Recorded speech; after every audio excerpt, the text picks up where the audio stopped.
Hi, my name is Mandy Buchanan, and I'm the owner of Go Deeper Bible Studies. And in this series, we are having a look at the original creation of heaven and earth, and how Genesis 1, verse 3 doesn't actually tell us about the original creation, but what was there before Genesis 1, verse 3. And in the past three videos, we've had a look at what did God actually create in Genesis 1. We had a look at what was earth like before Adam or before Genesis 1. And then we looked at how the original creation was destroyed.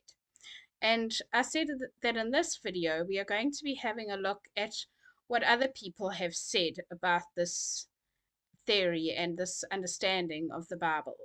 So we'll be looking at different quotations and different references in our video today.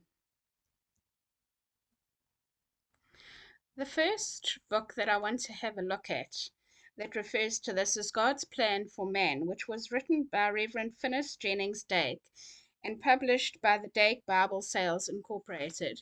And this was in 1949, and then it was republished in 1977. And here he says the original creations of God include the heavens and the earth, and all things therein as first brought into being. This period is summed up in Genesis 1, verse 1, thus: In the beginning, God created the heaven, Hebrew heavens, and the earth. This refers to the dateless past and takes in only a part of the creative ages, as defined in Lessons 1.3.1 and 4. That is from the beginning of creation until the chaotic period of Genesis 1, verse 2, when the earth and its first inhabitants were destroyed by the first flood. There are many other passages in Scripture that refer to this period. So we see here he just mentions the earth and its first inhabitants and their destruction. He carries on God in the eternal past. Just what God did in the eternal dateless past, no one knows, for he has not seen fit to reveal his activities from all eternity. That's Deuteronomy 29, verse 29. All we know is that God existed from all eternity, and that sometime in the dateless past God brought into existence the heavens and the earth, and all things that were originally made therein. The present things that are on earth were brought into existence in 6 days after the destruction of the first creation of free moral agents that lived on earth. That God existed from all eternity is very clear in Scripture. Before the mountains were brought forth, or ever thou hadst formed the earth and the world, even from everlasting to everlasting thou art God. That's quoted from Psalm 90, verse 2. Thy throne is established of old, thou art from everlasting. And that's Psalm 93, verse 2, Proverbs 8, verses 22 to 31, Micah 5, verse 2, Hebrews 9, verse 14, John 1, verses 1 to 3, Revelations 1, verses 4 to 8, 4, verse 8, 22, verse 5, and verse 13. That God also created the heavens and the earth and all original creations in them, sometime in the eternal past, is also clear. In the beginning, whenever that was, and as there is no date for the beginning, it must refer to the dateless past. Any man who sets a date or a time for the beginning is simply adding to the Bible, and therefore we refuse to even tolerate a statement of such a date in these lessons. If God wanted us to know when the beginning was, he would have told us. Since he did not give even a hint, then let us leave it like it is. It could have been millions and billions of years ago, or it could have been a shorter period in the past. If geologists can prove the age of the earth to be as old as they claim it is, why disagree with them? If they are right, they are right, and if they are wrong, they are wrong. Either way, it would not contradict the Bible, as it does not set any time element in connection with the original creation of the heavens and the earth. One thing is certain, according to Scripture, and that is the earth is more than 6,000 years old, and there were inhabitants on the earth before the days of Adam, as it will be abundantly proved from many plain scriptures in lessons 7 and 8. It must be kept in mind that the heavens and the earth were created in the dateless past, as in Genesis 1 verse 1, and that the earth was cursed and flooded because of sin, as in Genesis 1 verse 2, before the 6 days of recreation, as in Genesis 1 verse 3 to 2 verse 25. Lucifer was already a fallen creature when he came into Adam's Eden.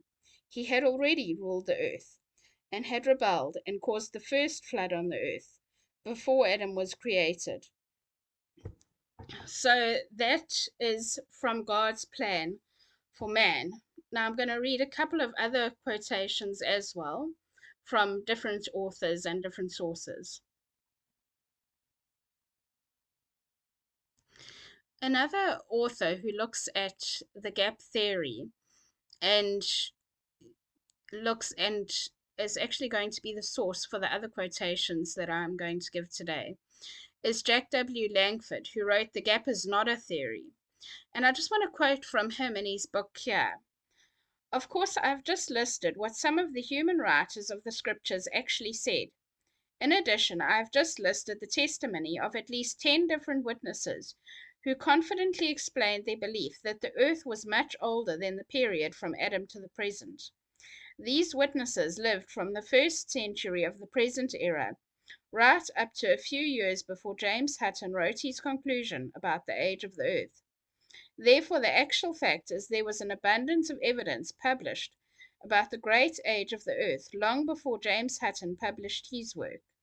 If anything can be factually stated, it would be that James Hutton merely concluded, by the observance of evidence in the geological record, what many Bible students had known for the last 2 or 3 millennia.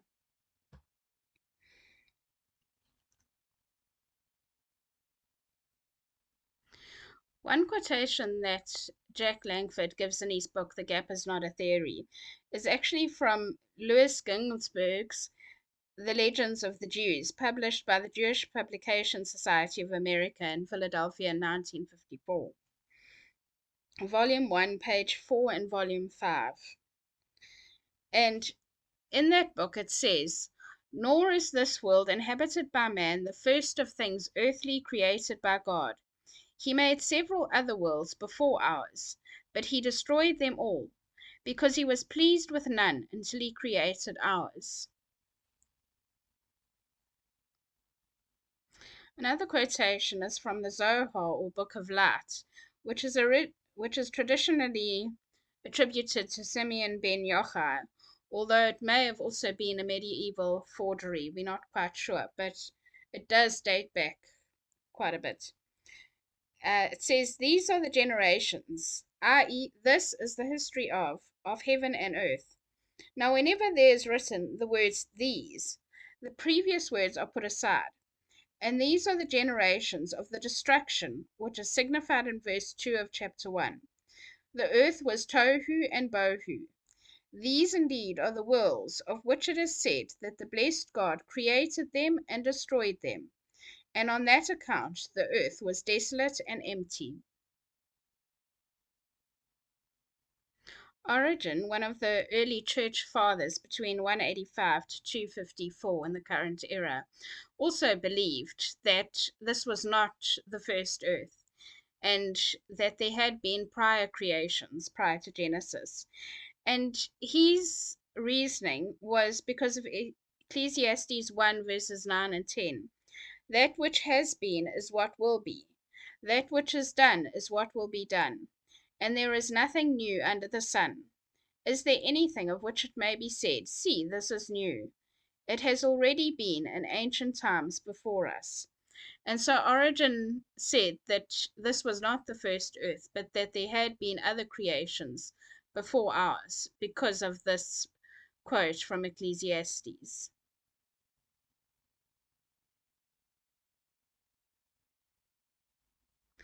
Dionysius Petavius, who was a Jesuit theologian between 1583 and 1652, says, "The question of how great an interval there was, it is not possible except by inspiration to attain knowledge of.